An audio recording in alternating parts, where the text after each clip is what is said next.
एक फौजी की दिल छू लेने वाली कहानी।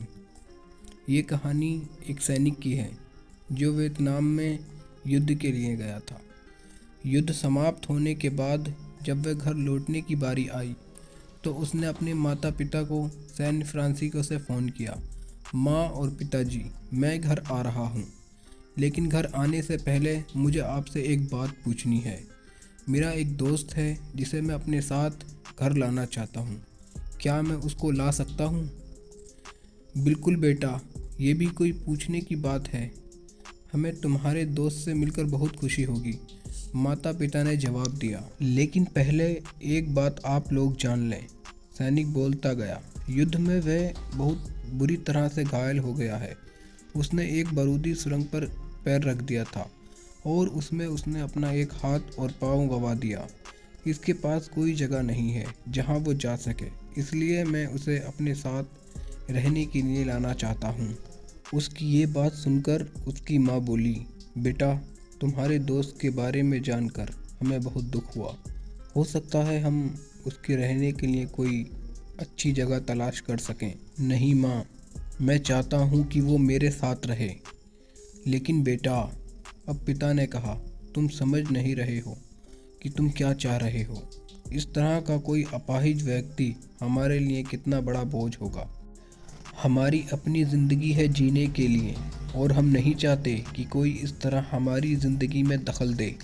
मेरे हिसाब से तुम्हें अकेले घर आ जाना चाहिए और अपने दोस्त को वहीं छोड़ देना चाहिए।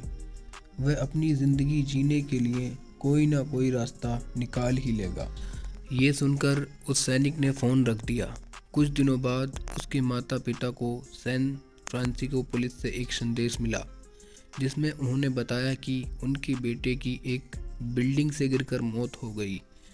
पुलिस के हिसाब से ये एक सुसाइड केस था। दुखी माता पिता ने तुरंत ही सैन फ्रांसिस्को के लिए एक फ़्लाइट बुक कराई और वहाँ पहुँच गए।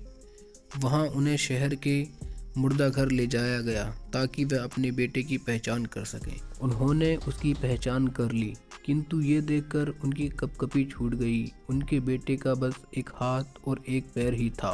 तो दोस्तों, इस कहानी में जो माता पिता हैं वो हम में से बहुत लोगों की तरह हैं जो अपनी सुविधाओं को सबसे अधिक महत्व देते हैं। वह उन लोगों से प्यार करना या रहना या समय बिताना चाहते हैं जो उन्हें दिखने में अच्छे हैं, स्वस्थ हैं या फिर जिनके साथ रहकर उन्हें मज़ा आता है।